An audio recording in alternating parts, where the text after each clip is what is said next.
गुरुर्ब्रह्मा गुरुर्विष्णु गुरुर्देवो महेश्वर गुरुर्साक्षात् परब्रह्म तस्मै श्री गुरवे नमः।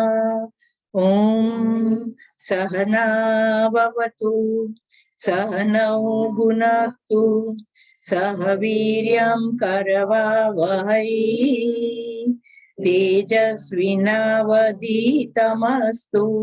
मा विद्विषावहै। ओम शांति शांति शांति। हरि ओम श्री गुरुभ्यो नमः।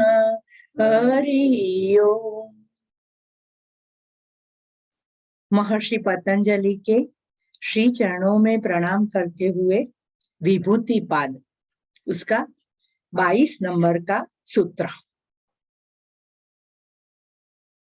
सोपक्रमम निरूपक्रमम च कर्म तत् संयमात् अपरांत ज्ञानम अरिष्टेभ्यः वा। सोपक्रमम निरूपक्रमम, कर्म के दो प्रकार है। एक है सोपक्रम, दूसरा है निरूपक्रम। सोपक्रम का अर्थ होता है कि जो कर्म हमारा है उसका फल आना शुरू हो गया है, जो कर्म परिपक्व हो गया है और उसका फल आना शुरू हो गया है। और निरूपक्रम कर्म उसे कहते हैं कि जो कर्म हो गया है लेकिन अभी भी परिपक्व नहीं हुआ है, तो उसका फल आने में विलंब हो रही है।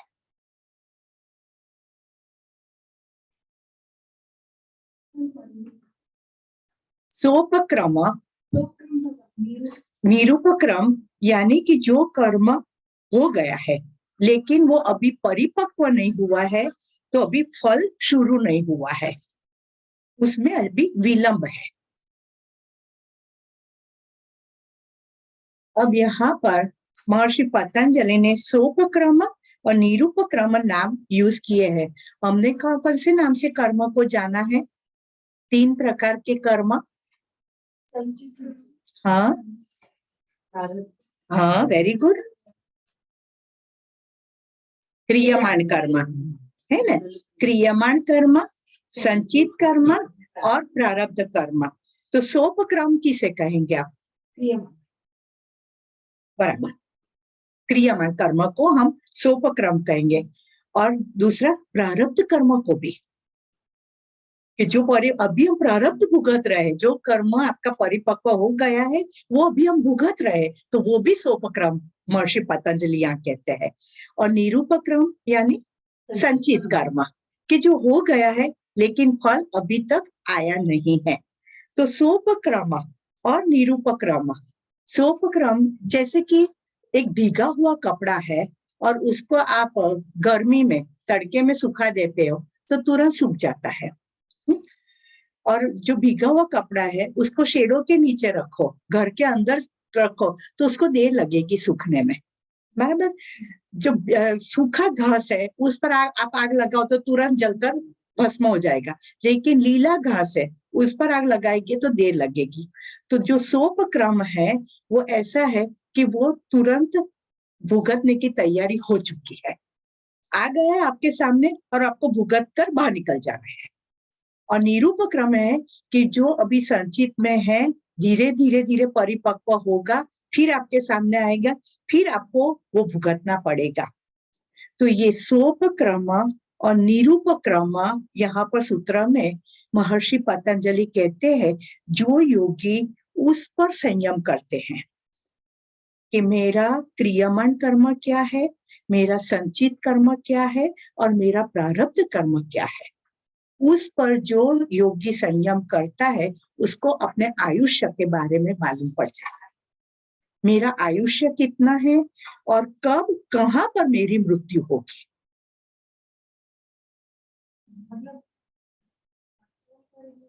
कंट्रोल संयमात એટલે धारणा ध्यान समाधि। कंट्रोल संयम અહીંયા कंट्रोल के अर्थ में नहीं है, समझो, धारणा ध्यान समाधि उसे संयम कहते हैं यहाँ पर, उस पर धारणा करते अपने कार्य। हाँ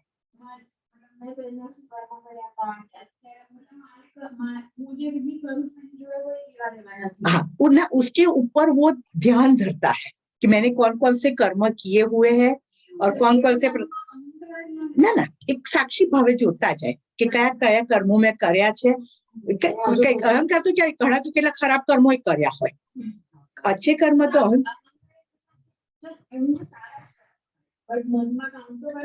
हाँ पर देखते जाते, साक्षी भाव से देखते जाते हैं। संयम इसका मतलब ये कि उसमें अटैच नहीं होते हैं, उस पर एकाग्र होकर देखते जाते हैं। तो देखते जाते हैं तो धीरे धीरे वो स्टेज पर आ जाते हैं कि उनको अपने आयुष्य का मालूम पड़ जाए कि मेरा आयुष्य कितना है और कब और कहाँ पर मेरी मृत्यु होने वाली है वो भी मालूम पड़ जाता है। और ये सब सिद्धियां बता रहे हैं विभूति पाद में कि क्या क्या सिद्धियां प्राप्त हो सकती और कैसी साधना से क्या सिद्धि प्राप्त होती है। और इसमें लिखा है अरिष्टेभ्यः वा, अरिष्ट एटले उल्टा चिन्ह, उल्टे चिन्ह भी दिखते हैं, यानी कि मृत्यु के सूचक जो है वो ज्ञान भी हो जाता है। मृत्यु कई बार हमें मालूम है ना कि कई लोग कहते हैं कि किसी के कान की बूट जो है वो टर्न हो गई तो वो मृत्यु पास में है, ऐसा कहते हैं ना हमारे अंदर कई लोग। नाक का जो टॉप है वो थोड़ा टेढ़ा हो गया तो उसका मतलब ये हुआ कि उनकी मृत्यु पास में है। इस तरह से इसमें संयम करने से मृत्यु के चिन्ह भी व्यक्ति को मालूम पड़ने लगता है। तो कैसे चिन्ह कि जो आध्यात्मिक चिन्ह क्या होता है मृत्यु का मालूम है कि वो व्यक्ति को, कान बंद करो तो, कान बंद करो तो अंदर ध्यान ले जाओ, कोई आवाज आती है? आंख बंद करो तो थोड़ा थोड़ा वजन दो आंख पर, क्या दिखाई देता है? ज्योति वलय दिखाई देते, तेज प्रकाश, प्रकाश दिखाई है ना, है ना? तो कहते हैं कि मृत्यु के आध्यात्मिक चिन्ह ये है कि कान बंद करने से कोई आवाज नहीं आती है, आंख बंद करने से ज्योति वलय नहीं दिखाई देते हैं, सिर्फ अंधेरा दिखाई देता है, तो समझ लो कि मृत्यु नजदीक में है। यह आध्यात्मिक लक्षण हो गए, संकेत हो गए। आदि भौतिक संकेत ऐसा कहते हैं, इसे कहते हैं कि जिनकी मृत्यु नजदीक आ रही है ना, तो उनके जो मृत स्वजन होते हैं ना, वो बार बार उनको दिखने लगते हैं। जो स्वजन उनकी मृत्यु हो चुकी है लेकिन बार बार उनको वही दिखते हैं, वे ऐसे भी हाँ स्वप्न में भी दिखते हैं, या तो आंखें बंद करते तो भी लगता है कि नहीं ये मुझे बुला रहे, मुझे मेरे पास आए हैं। कई आप देखना कि जो घर में ज्यादा एजेड लोग होते हैं ना, जब उनकी मृत्यु नजदीक आती है ना, तो इस तरह की बातें करते हैं कि तेरे पापा मेरे सपने में आए थे, वो दिखाई देते थे, खबर है તમને कि तार पप्पा आया करे છે મારા સપનામાં, तार नाना आया करे છે મારા सपनाમાં, है ना? तो ये कहते हैं ये अधिभौतिक जो है वो चिन्ह है मृत्यु के। और अधिदैविक चिन्ह क्या है कि बार बार सिद्ध पुरुषों के दर्शन होते हैं और अलग अलग लोकों के दर्शन होते हैं, कई लोक है, हाँ, देवलोक है, गुरु लोक है, गंधर्व लोक है, किन्नर लोक है, तो अलग अलग लोक के दर्शन होने शुरू हो जाए कि जैसे आप वो व्यक्ति की चेतना वहां गई और वापस आ गई। कहते कि मैंने तो आज कोई गुरु के दर्शन किए, मैंने कभी देखे नहीं है पर ऐसे दिखते थे मुझे, बहुत सारे गुरु लोग थे वहां पर, बहुत सारे सिद्ध पुरुष थे। तो ऐसी बात करते तो भी इसका मतलब कि 3-6 साल के अंदर उनकी मृत्यु है, ऐसे संकेत मालूम पड़ जाते हैं।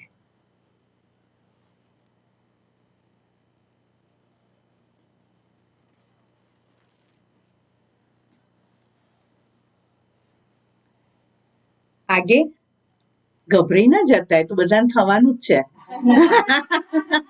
જાતસ્ય हि ध्रुव मृत्यु, है ना? हम पढ़े ना आगे।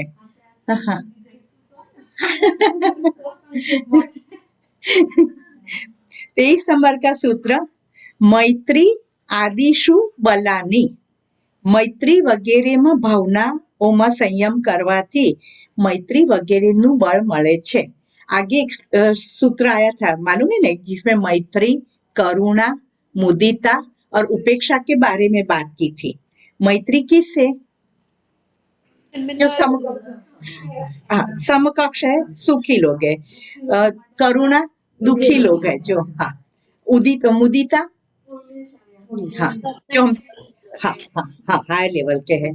और उपेक्षा जो इंसल्ट करे, अपने को नीचा दिखाते हाँ, जो हमें बार बार दुखी करते, कष्ट देते हैं, तकलीफ में रखते हैं, दुष्ट जन है, उसको कहे, उसके प्रति उपेक्षा. तो यहाँ पर महर्षि पतंजलि वही सूत्र को देखते हुए कहते हैं कि मैत्री, कोई व्यक्ति के साथ आपको मैत्री भाव दृढ़ करना है तो उसकी मैत्री पर संयम करने से वो वृद्धिगत होता है. यानी आपकी मैत्री एकदम बॉन्डिंग बढ़ जाता है आपका, कोई तोड़वा नहीं सकता वो मैत्री को, इतनी दृढ़ हो जाती है. मैत्री पर संयम करना है.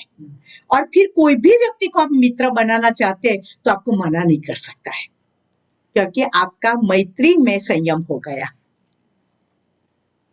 यानी जिसकी हाँ, समझ नहीं आया कैसे. हाँ, मैत्री यानी कि मैत्री यानी कि किसी के साथ हमें अच्छा रिलेशन रखना है. हाँ, तो वो मैत्री कहते हैं कि अच्छे रिलेशन पर हम जब व्यक्ति योगी जन संयम करता है तो कोई व्यक्ति उनके विरुद्ध नहीं जा सकता है. व्यक्ति पर करोगे कि खाली मित्रता पर वो अच्छे रिलेशन पर.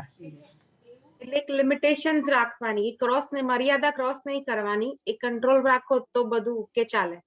हाँ, तो ओके चाले, पर यूं नहीं कि कई बार हमारे क्या खास मित्र होता है तो भी कोई एक छोटी सी बात में ऐसा दरार पड़ जाता है कि हमेशा के लिए मित्रता दुश्मनावट हो गई, मित्रता चली गई, है ना. ऐसा कई बार होता है हमारे जीवन में, कई लोग आए और कई लोग ऐसे ही चले गए, कोई मिसअंडरस्टैंडिंग हो गई या तो बात में कुछ माल नहीं था और ऐसे ही छूट गया संबंध.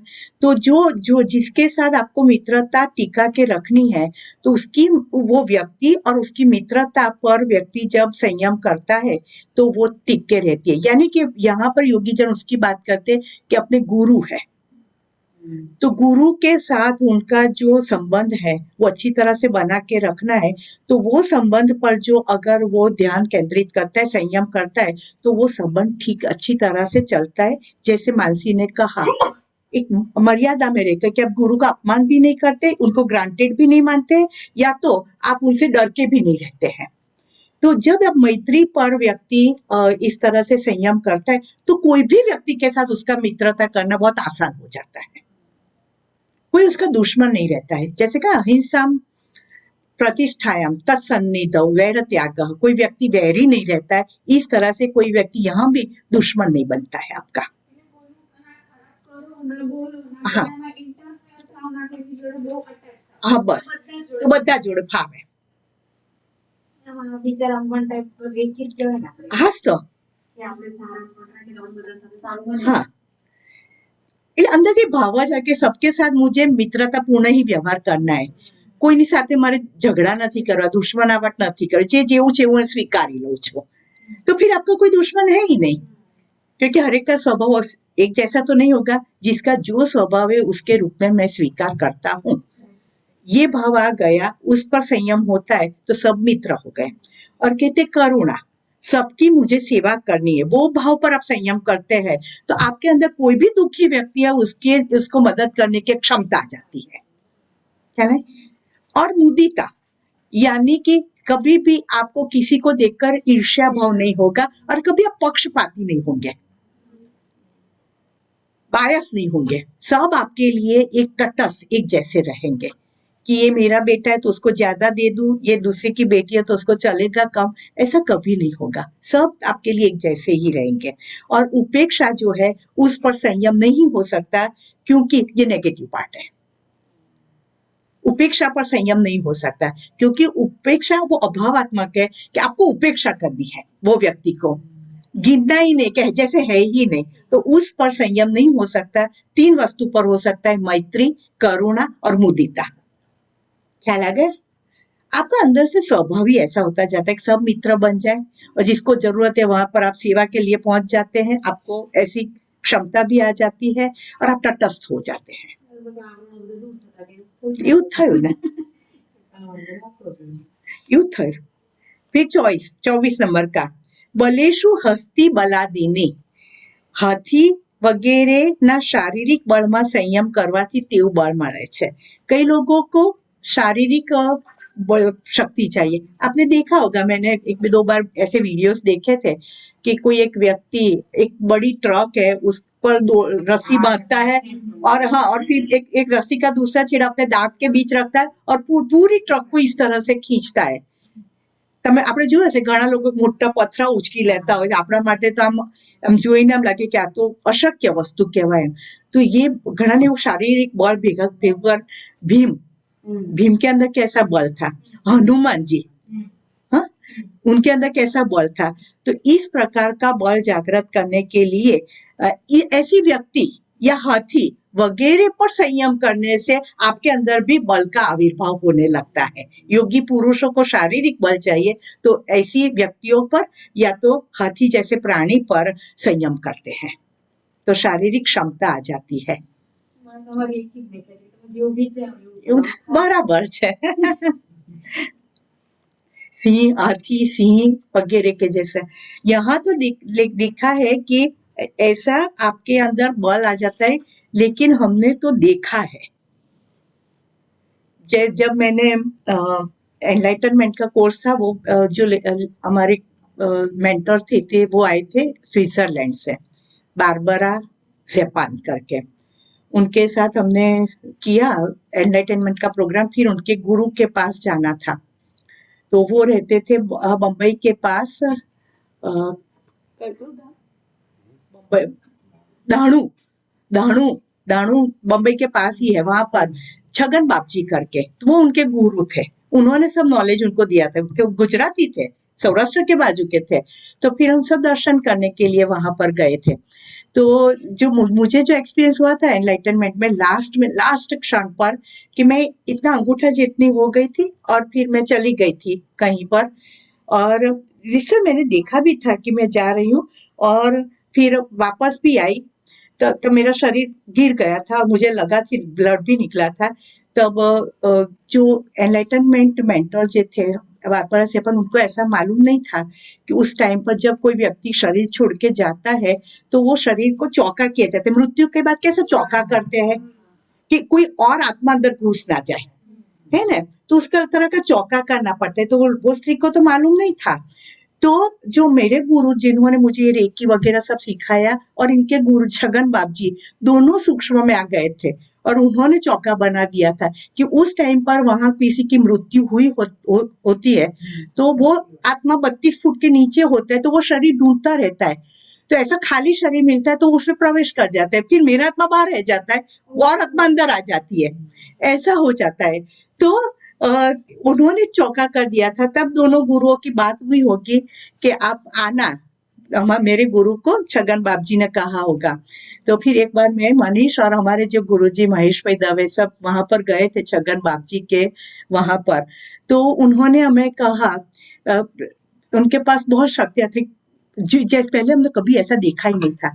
एक बाजू पर माता जी का मंदिर था, एक बाजू हनुमान जी का मंदिर था, और फिर वो बैठे थे, हमें सामने बिठाया। फिर उनको एर आती थी तो हनुमान जी की ओर देखकर बातें करते थे और उनका जवाब भी उनको मिलता था, वो भी हमें कहते थे। फिर माता जी के आप क्या कहते हैं करके हम तो देखते ही रहते थे। और वो कि जो ये देव बैठे हैं वहां पर, यहाँ पर सब आए, इंद्र भी आए हैं, ये भी आए, ये भी, खाली जैसे कोई मालूम नहीं पड़ता है। इतने में कोई व्यक्ति आया और उसने कहा कि पैसे चाहिए, थोड़ा कुछ घी वगैरह लाना है। तो उन्होंने जो सीट पर बैठे थे गद्दी पर, वो गद्दी को उठाया तो कड़कड़ की थप्पिया, हाँ, तो वो निकाल के दे दिया कि वो लेकर आओ। और फिर जो वो उठ के गए तो दूसरे ने देखा तो कुछ नहीं था, गद्दी उठाई तो पैसा था, दिखा हमने कि हाँ पूरा पैसा भरा हुआ, पर वो उठ के चले गए तो सब अदृश्य, कुछ था ही नहीं। और फिर रात पड़ी, ऐसे ऐसे तो बहुत चमत्कार हमने देखे कि जैसे बुद्धि में ना समाये। फिर रात पड़ी तो उन्होंने, हमारे कोटला जैसा था खुला, तो हमने कहा कि गर्मी थी तो हमने कहा कि हम लोग यहाँ पर ही सो जाते हैं। तो वो छगन बापजी ने कहा कि नहीं नहीं, आप इधर मत सो, अंदर कुटिया में जाकर सो जाओ। तो क्या गर्मी बहुत है, स्वामी जी हम इधर ही सो जाते हैं, ठंडक अच्छी लगती है। तो क्या बारिश आएगी? तो मैं क्या कि साजी कुछ बारिश आने की कोई शक्यता नहीं, गर्मी इतनी है। तो क्या कहा ठीक है सो जाओ। 5 मिनट नहीं हुई होगी, बादल आए और बारिश गिरी और हमें अंदर जाना ही पड़ा। कोई शक्यता नहीं थी, कोई शक्यता नहीं थी। फिर उन्होंने रात को तो फिर हम एक कुटिया में सोए हुए थे, छोटी सी थी कुटिया, और रात में तो आवाज आती थी हम हिश हिश। तो फिर हमें लगा कि ये फिर हमारे गुरु है ना, वो उनके पास बहुत नॉलेज है, तो कि नाग देवता की आवाज है और नाग देवता घूम रहा है हमारे आसपास है। फिर सुबह में छगन बाप जी ने वो हमारे रूम के आसपास उमरा होता है ना, वहाँ इसी तरह नाग लेट जाते उसी तरह से लेट गए थे। तो क्या बहुत सारे नाग होते हैं ना, तो मैं आपका रक्षण करने के लिए, और वो ही नाग में कन्वर्ट होकर घूम रहे थे। और वो शेर का भी स्वरूप ले सकते थे, वो नाग का भी स्वरूप ले सकते थे, कोई भी शरीर में जा सकते थे। पंच तत्वों का पूरा बदल देना तो दूसरा शरीर हो गया, पंच तत्वों को बदल दिया दूसरा शरीर हो गया। तो इस तरह से, और उन्होंने कहा कि मुंबई के पास एक पर्वत है, वो भी दिखा है हमें, इसमें इतना सोना है, इतना गोल्ड पड़ा हुआ है कि पूरा मुंबई 100 साल तक ना कमाए तो भी शांति से रह सकता है खा पी के। लेकिन अभी उस पर से आवरण खुले नहीं है। जब आवरण खुलेंगे तब अमरनाथ से भी उसकी कीमत ज्यादा हो जाएगी के इतने लोग वहां पर दर्शन करने आएंगे। लेकिन अभी आवृत है, और रात को वो गोल्ड का रक्षण करने के लिए शेर बन के वहां घूमते हैं। और आपको मालूम होगा दाणु जो है वहां पर ही महालक्ष्मी जी का मंदिर है ना। तो ये तो हमने देखा है, कैसे वर्णन कर। और उनकी जो बातें थी कि आप 3rd फ्लोर पर है, आप 4th फ्लोर है, तो आपको मालूम है नहीं फिर 3rd फ्लोर पर चेतना के 3rd फ्लोर 4th फ्लोर कि इतनी आपकी चेतना अपलिफ्ट हो गई है। ऐसा ऐसा हमने देखा है। और ये तो शरीर बदलती, लेकिन हमने आश्रम में स्वामी जी को तो देखा ही है कि उनकी 70 इयर्स की एज, और अभी बात करते हैं तो लगता है कि थके हुए हैं, चेहरे पर थोड़ी करतली भी है, कि लगता है कि वृद्धावस्था। लेकिन 10 मिनट के बाद कोई प्रोग्राम में आना है तो एकदम आरस पॉइंट की मूर्ति ना हो, एकदम यंग 25 साल का लड़का जैसे हो, इतना यंग दिखते। मूलाधार चक्र को जब बैलेंस करते हैं तो आप अपना पूरा कायाकल्प कर सकते हैं। उम्र भी नहीं दिखती है, यानी आप नवयुवान दिखते हैं, यानी और भी करते हैं। तो ये जो बताया कि पूरा शरीर भी चेंज कर सकते हैं, फिर से अपने शरीर में आ सकते हैं, ऐसी भी विद्याएं हैं। तो मैंने हमने से सबको देखा हुआ है, तो आश्चर्य कोई बात का नहीं होता है कि इतने सालों में इतनी इतनी जगह पर घूमे हैं मैं और मनीष, तो बहुत सब कुछ देखा हुआ है। ये तो अरे हम गए थे एक हमारे रेकी में थे, तो उनके भाई के लड़के को सर्पदंश हुआ था। तो उन्होंने बुलाया कि आप आइए इधर और देखिए, उनको हॉस्पिटलाइज किया हुआ था। तो हम वहां पर गए नागपुर, और वहां जाके सीधा हमें हॉस्पिटल ले गए। तो हमने देखा तो जो लड़का जिसको सर्पदंश हुआ था ना, तो जैसे वो लड़का नहीं था, वो जैसे नाग ही लेटा हुआ था। नाग ने ही उसको दंश दिया था और नाग ही लेटा हुआ था। ऐसा बिल्कुल ऐसा ही दिखता था, 6 फुट से भी ज्यादा उसकी हाइट होगी, और ऐसे दिखता था कि ये लड़का नहीं है, नाग लेटा हुआ है। हाँ, ऐसा ही स्वरूप ऐसा दिखता ही था कि मुझे और मनीष को दोनों को ऐसा ही लगा कि ये ह्यूमन बीइंग नहीं है ऐसा। फिर हमें उनके बारे में कुछ बात तो मालूम नहीं थी, हम तो सिर्फ देखे।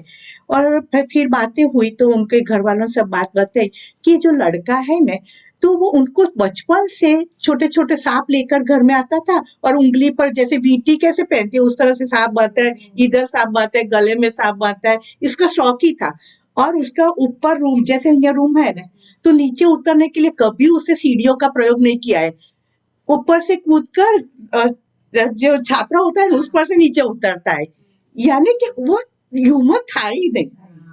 ख्याल है आपको? उसकी कोई भी चेष्टा ऐसी नहीं थी कि कोई मनुष्य की हो, कि कभी वो सीढ़ी से नहीं उतरा है। तो इस तरह से, और कि उसको सांपों से खेलने का बहुत शौक, और वो जहां पर जाता था तो कोई ना कोई सांप उसको मिल ही जाता था, तो वो पकड़ लेता था उसको। तो इस तरह से जब वो एक दिन वो अपने फ्रेंड के साथ कहीं पर जा रहा था, तो जंगल जैसा कुछ आया, तो वहां से एक सांप गुजरा उनकी कार के आगे से, तो उनको बहुत शौक था, तो एकदम से उसने कहा कार रोक, और वो उतरा। तो उसको लगा कि ये अजगर है, येलो कलर का था, तो उतने में तो वो वहां से एक वॉल कूदकर अंदर कंपाउंड में भी चला गया। तो वो लड़का वॉल कूदा उसको पकड़ने के लिए, और वॉल कूद के, यानी कि वो ऐसा ही था कि इतनी ऊंची वॉल थी, हमको दिखाया भी सही वहां जाकर कि ये वॉल कूद के गया था। तो वॉल कूद के गया, तो वहां पर वो मौजूद था, तो उसको लगा था कि वो अजगर है, बट दैट वाज रेप्टाइल, जो बहुत विषधर नाग होता है वो। तो उसने उसको पकड़ा, पकड़ने के बाद उसको मालूम पड़ा कि ये अजगर नहीं है, ये रेप्टाइल है, और वो रेप्टाइल ने उसको एक दंश मारा। वो तो वो सहन कर गया, लेकिन उसके भाग्य में था कि जो रेप्टाइल होते हैं तो उसको एक बैग विष के होते हैं, कई लोगों को दो विष की बैग होती है। हाँ? तो उसके पास 2 विष की बैग थी, तो उसने फिर से उसको दंश दिया। तो वो फिर धीरे धीरे से वो एक हो गया, फिर उसको हॉस्पिटलाइज किया गया था। और फिर मैंने देखा सूक्ष्म में जाकर कि ये लड़का जो है वो योनि में से ही आया हुआ है, और जो था उसका पहले जन्म का कोई दुश्मनावट थी, तो वो भूल खा गया, वो उसका बदला लेना था, तो उसने उसको भ्रमित कर दिया कि वो अजगर है, वो रेप्टाइल था, और उसने दंश मारा और उसको वो ही योनि में वापस ले गया। और कहते हैं कि वो हॉस्पिटल में था ने, हम गए तो कि वही दिन सुबह में वहां पर कोबरा नाग भी आया था हॉस्पिटल में।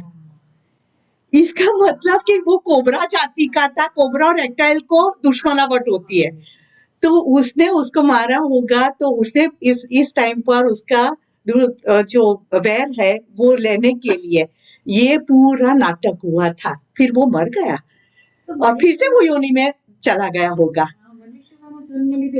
एक कोई कर्म बाकी हशे एनु, हाँ, कोई कर्म बाकी होगा। एकदम यंग था वो, 20-22 साल का बच्चा था। तो वही जो अनुभव है ना, ऐसे अनुभव क्या है ना कि रेयर अनुभव, और पूरा मालूम पड़ता है कि कहाँ से आया है। तो ये होता है कि अगर हम माने कि ना माने, पर सूक्ष्म जगत है और कर्म के ऋणानुबंध भी है, और किस तरह से कौन सा ऋणानुबंध पूरा होता है वो कोई नहीं कह सकता। तो 25 नंबर का जो सूत्र है वो है प्रवृत्ति आलोक न्यासात सूक्ष्म व्यवहित विप्रकृष्ट જ્ઞાનમ। જ્યોતિષમાંથી પ્રવૃત્તિનો પ્રકાશ નાખવાથી સૂક્ષ્મ આડાશમાં રહે અને दूर देशમાં રહેલા પદાर्थોનું જ્ઞાન થાય છે।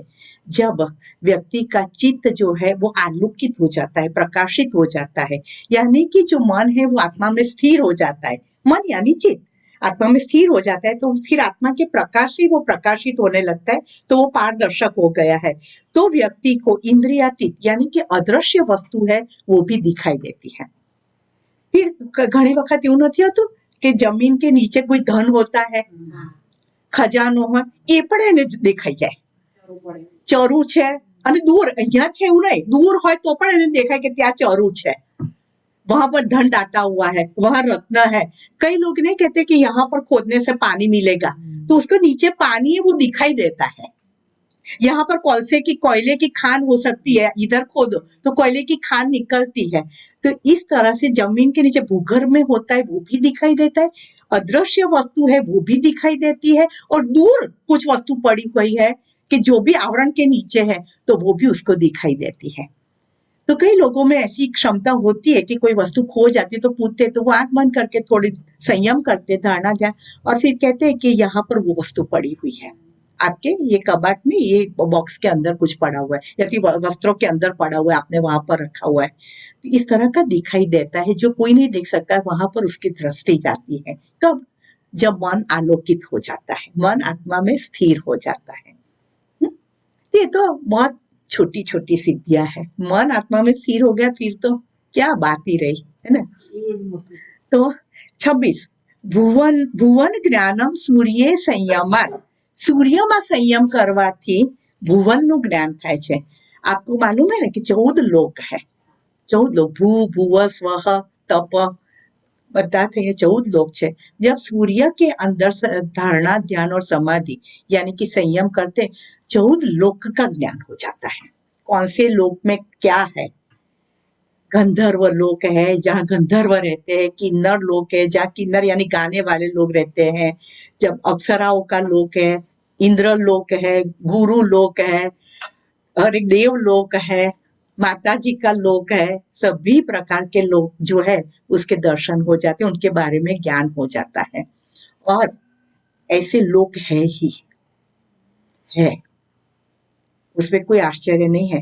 जो हमारे गुरु मैं कहती हूँ ना, वो गए थे नारायण सरोवर, हिमालय में जो जाते हैं ना कैलाश, इसके बजाय थोड़ा ऊपर से दूसरा रास्ता पड़ता है, तो वहाँ एक नारायण आश्रम करके है, तो वहां पर वो गए थे. तो अर्ली मॉर्निंग में वो बाहर निकले होंगे कुछ देखने के लिए, तो उन्होंने कहा 2 पांख वाली एक व्हाइट वस्त्रों में स्त्री आई थी, ऐसे करके वहां पर ठहरी, कुछ किया और फिर वापस चली गई. कि ये आंखों से मैंने देखा कि पांख वाली स्त्री आई थी, यानी कि अप्सराएं होगी, या तो ऐसा कोई स्वरूप के जिसमें स्त्री स्वरूप होता है और विंग्स भी होती है जो उड़ सकते हैं. तो कहते कैसे पर्वत होते हैं हिमालय में, वहां से सभी लोग बहुत नजदीक होते हैं. तो कोई भी पर्वत पर ऐसी सृष्टि ज्यादा देखने को मिलते हैं, जल्दी से आ सकते हैं और जा सकते हैं पृथ्वी पर. तो ये कहते हैं कि जब आप सूर्य पर संयम करते हैं तो ऐसे लोगों का आपको ज्ञान होने लगता है कि कौन से लोक में कैसी व्यवस्था है, कैसे लोग रहते हैं. जैसे हमारे पृथ्वी लोक में है कि भाई ये परिवार जैसा होता है, काम करना पड़ता है, पैसा कमाना पड़ता है, खाना पड़ता है. तो हर लोक में ऐसा नहीं होता है, हर लोक में व्यवस्था अलग अलग है और वो मालूम पड़ता है कि किस तरह से वो लोग चलता है. तो ये और सूर्य का यहाँ पर मतलब है, सूर्य तो सही लेकिन सुषुम्ना नाड़ी, 3 नाड़ी क्या ना है, बीच की लेफ्ट साइड से ईड़ा, राइट साइड से पिंगला और बीच में से जो जाती है वो सुषुम्ना नाड़ी.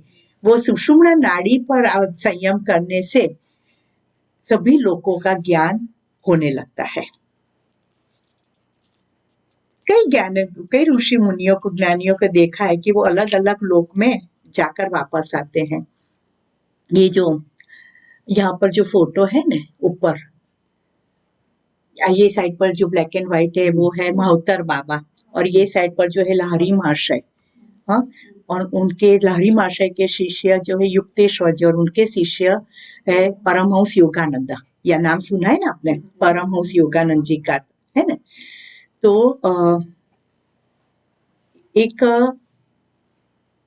एक कॉर्पोरेट ऑफिस में एक लड़का काम करता था, और उसका नाम था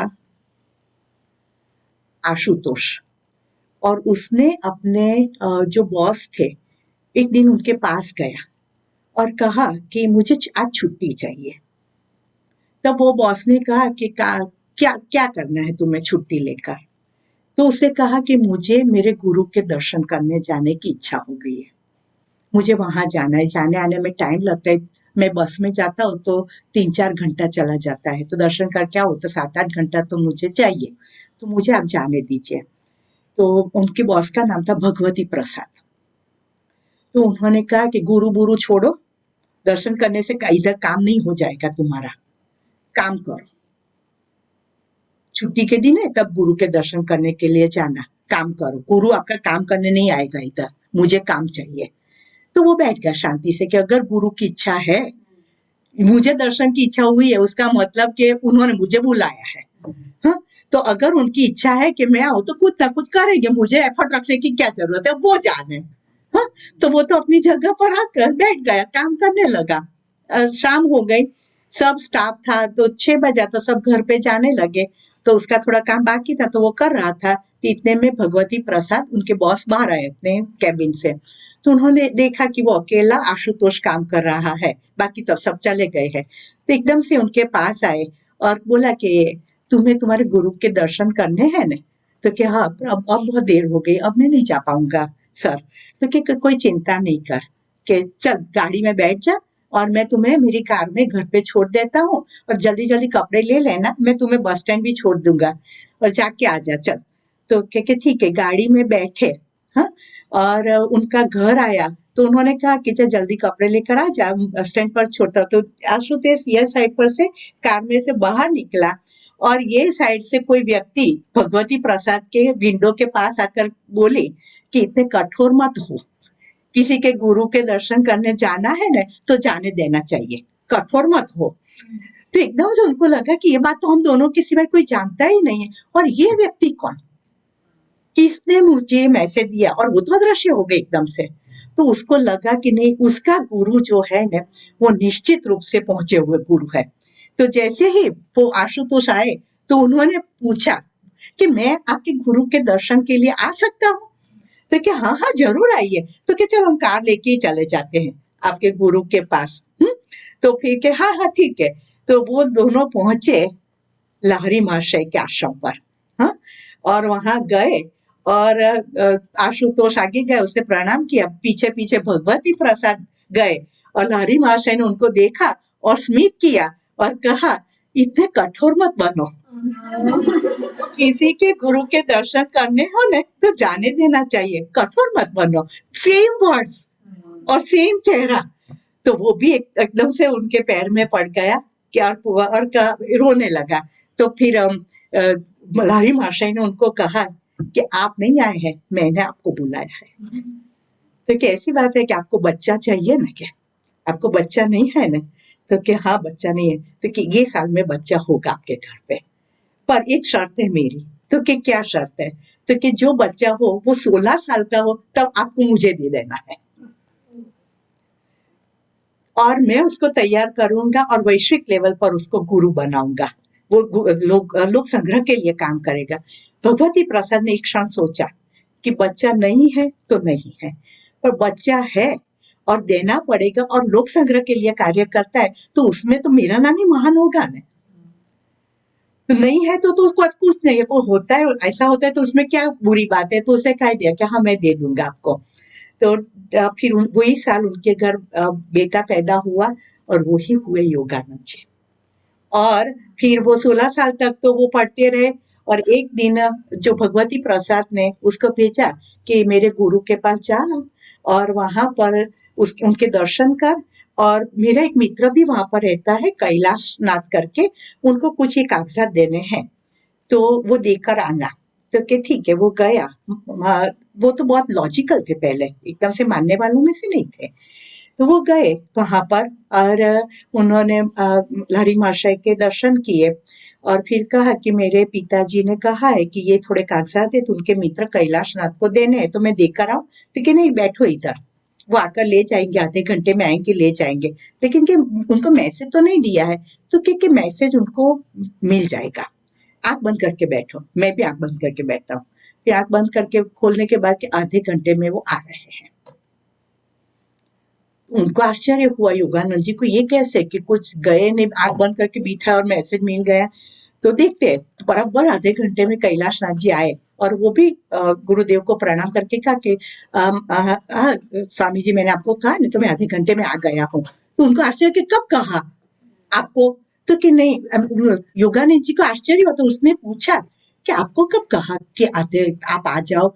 तो कि अरे वो मेरे घर पे आए थे, फिर मैं घर पे नहीं था, मैं तो गंगा नदी में स्नान कर रहा था, तो वो वहां आए और उन्होंने कहा कि तुम्हें मिलने के लिए भगवती प्रसाद का बेटा आया हुआ है, कुछ कागजात लेकर आकर ले जाओ। तो मैंने कहा कि हाँ मैं नहाकर घर पे जाता हूँ और आधे घंटे में आता हूँ।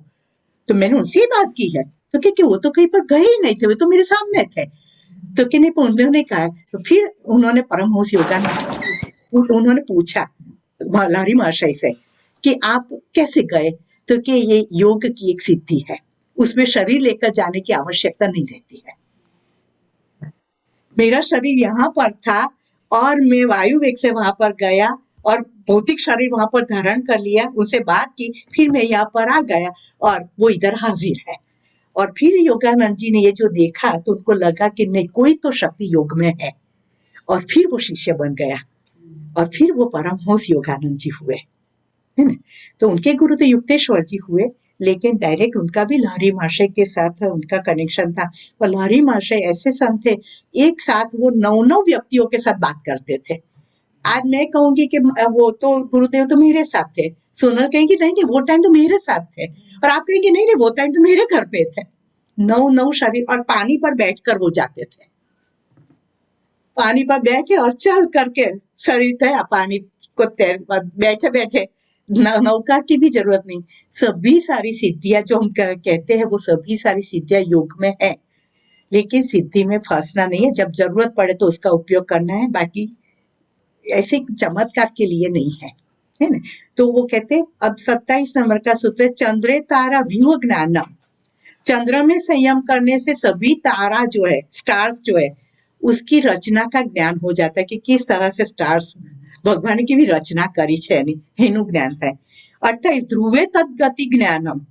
ध्रुव ना तारो निश्चल तारो कहवाय छे, हाँ? उसमें संयम करने से तारा की गति के बारे में ज्ञान हो जाता है कि तारा केवी रीते गति करी रह्या छे, एनु ज्ञान थाय। नाभि चक्रे काय व्यूह ज्ञानम।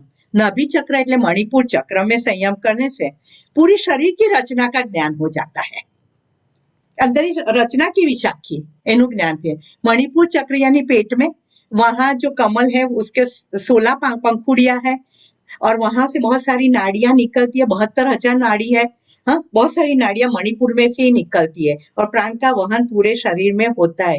तो मणिपुर चक्र पर यानी कि नाभि चक्र पर जो व्यक्ति संयम करता है तो शरीर तीन दोष का बना हुआ है, और सप्त धातु में से बना हुआ है। सिस्टम कैसे काम करती है, ऑर्गन्स कैसे काम करते, पार्ट्स कैसे काम करते, वो पूरा ज्ञान हो जाता है।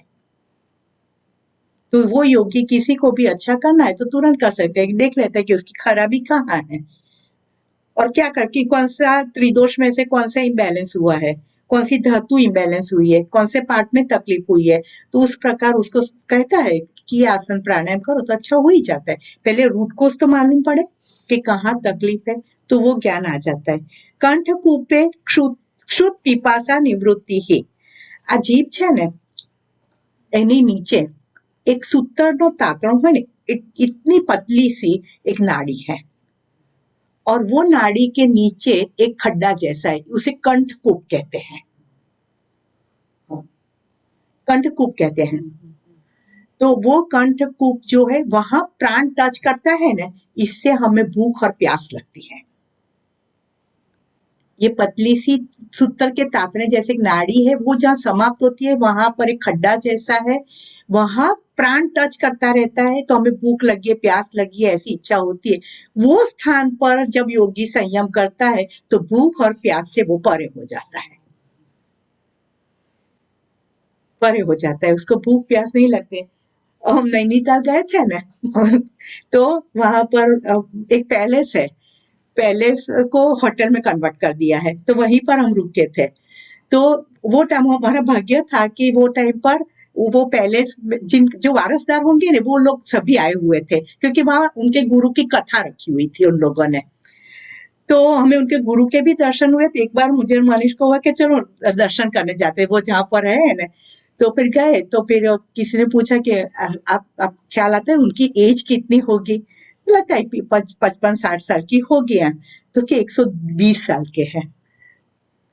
और फिर उनके गुरुजी से बात हुई तो कि चलो मैं जहाँ रहता हूँ वहां चलो। तो हिमालय की कोई गुफा में रहते थे कि हम सब वहां पर रहते थे, कोई अंदर नहीं आ सकता। आगे ऐसे गुफा ऐसी होती है, आगे आगे बड़े बड़े पत्थर होते हैं, किसी को मालूम ही नहीं पड़े कि यहाँ पर कोई रास्ता भी है, अंदर कोई रहता भी है, इस तरह का। तो कि चलो वहां पर आना है, कुछ खाना पीना नहीं मिलेगा, हवा खानी है बस।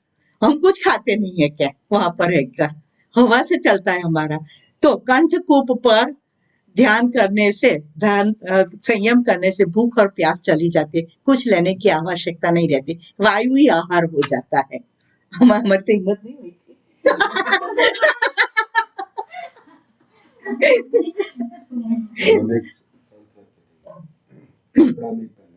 हाँ हाँ हाँ, वस्त्रहीन होकर आपको रहना है वहां पर। हम कुछ खाते पीते नहीं है, वस्त्र भी नहीं पहनते, तो आपको इस तरह से रहना है।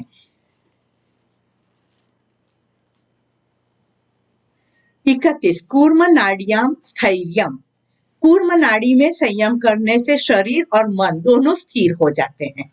कूर्म नाड़ी यानी कंठकूप जो है ने, उसके नीचे छाती के भाग में या जो काचबो है ने, टॉर्टोइस ऐसे आकार की एक नाड़ी है, टॉर्टोइस आकार की एक नाड़ी है, उसे कूर्म नाड़ी कहते हैं।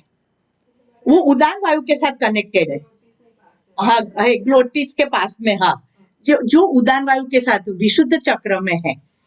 तो उसका वो जो उदान वायु है ने, वो मूल प्राण है, और कूर्म जो है उसका उप प्राण कहते हैं। जो नाड़ी है, उस नाड़ी पर संयम करने से आपके शरीर की एकदम स्थिरता आ जाती है। सांप जो होता है कि स्थिर होके पड़ा रहता है, घो जो ऐसी होती है वो कैसे स्थिर होके पड़ी रहती है, ऐसी स्थिरता आपको कोई चलायमान नहीं कर सकता है।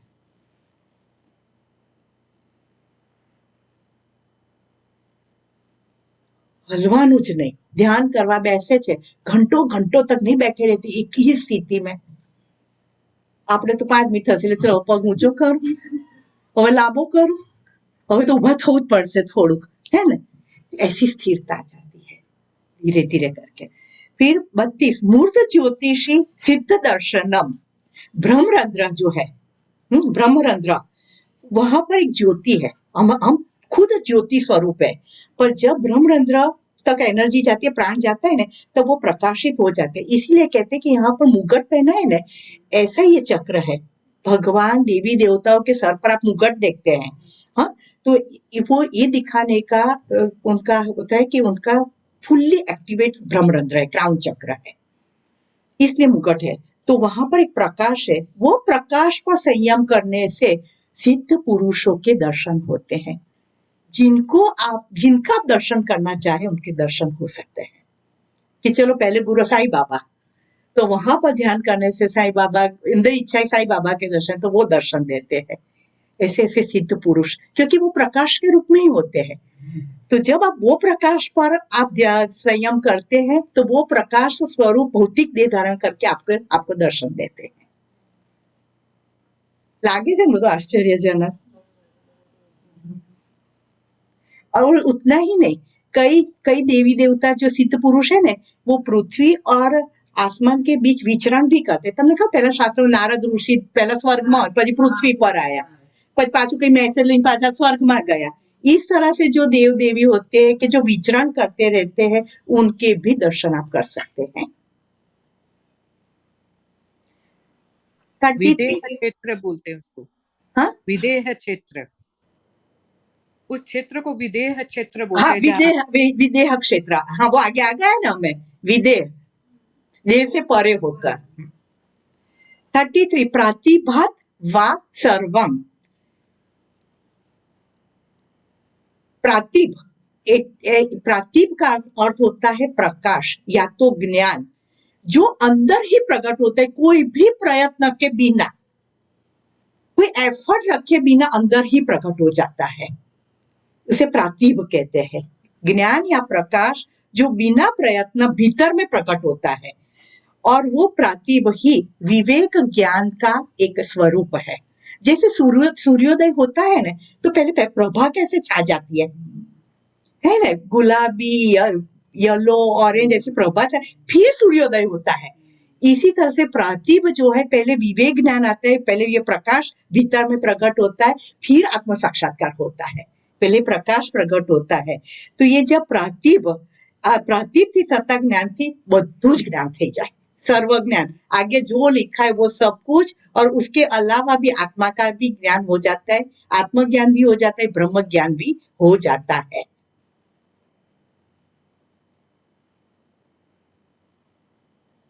प्रातिभ यानी स्वयं ब्रह्म हो गए। और 34 हृदय चित्त संवित, हृदय कमल में, हृदय में, मन का स्थान मैंने आपको बताया था कि हृदय में है। जब आप शांति में हैं, सो गए हैं, ध्यान करते हैं, तब मन का स्थान, मूल स्थान हृदय में है। स्वप्न अवस्था में कंठ में है, और जागृत अवस्था में आज्ञा चक्र में है। तो जब आप हृदय कमल पर संयम करते हैं, जो चित्त का यानी कि मन का निवास स्थान है, तो अपने अंदर रही सभी वृत्तियों का ज्ञान हो जाता है। मेरे अंदर कौन से चित्त के संस्कार है, कौन सी वृत्तियां पड़ी हुई है, कौन सी मुझे शुद्धिकरण करनी है, किसमें से बाहर निकलना है, किसको पकड़ना है, वो ज्ञान आपको हो जाता है। यानी कि आप स्वयं आपके गुरु बन जाते हैं, कोई गुरु की आवश्यकता नहीं रहती है, आपको ही अंदर से ख्याल आ जाएगा।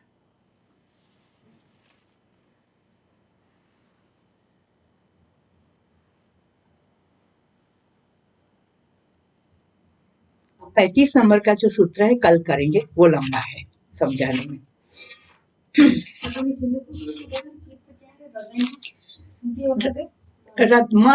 मन बुद्धि चित्त अहंकार, पर मन ही है, मन हृदय में, उसका स्थान हृदय में है, मूल स्थान।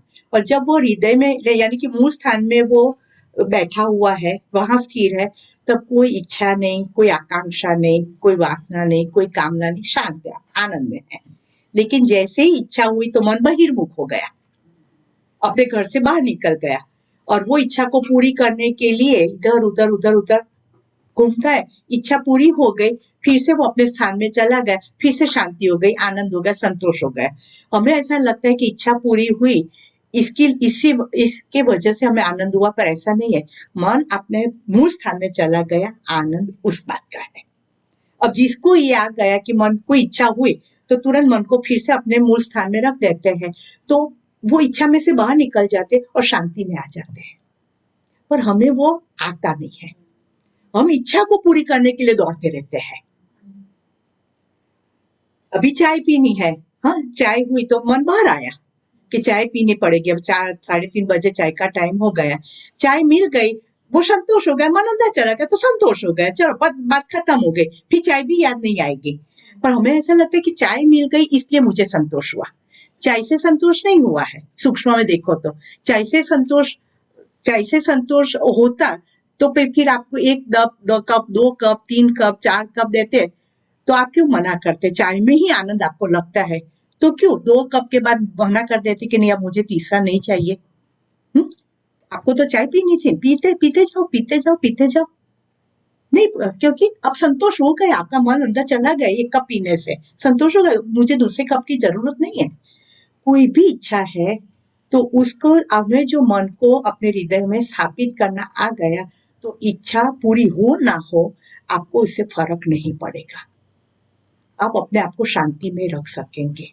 इसीलिए कहते कि हृदय कमल पर जो संयम करने से अपने चित्त के वृत्तियों का, स्वरूप का, गुण का ख्याल आ जाता है, और फिर इसमें से कितना पॉसिबल है कितना नहीं पॉसिबल करके हम उसको अंदर ही विलीन कर सकते हैं और आप खुद आनंद में रह सकते हैं। बाकी इच्छा होता तो कोई अंत ही नहीं है,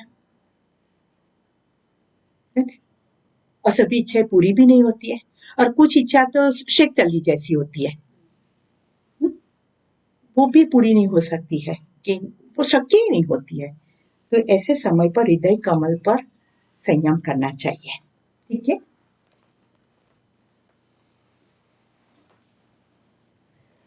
ओम पूर्णमदा पूर्णमिदं पूर्णात् पूर्णमुदच्यते पूर्णस्य पूर्णमादाय पूर्णमेवावशिष्यते। ओम शांति शांति शांति। हरि ओम। श्री गुरुभ्यो नमः। हरि ओम।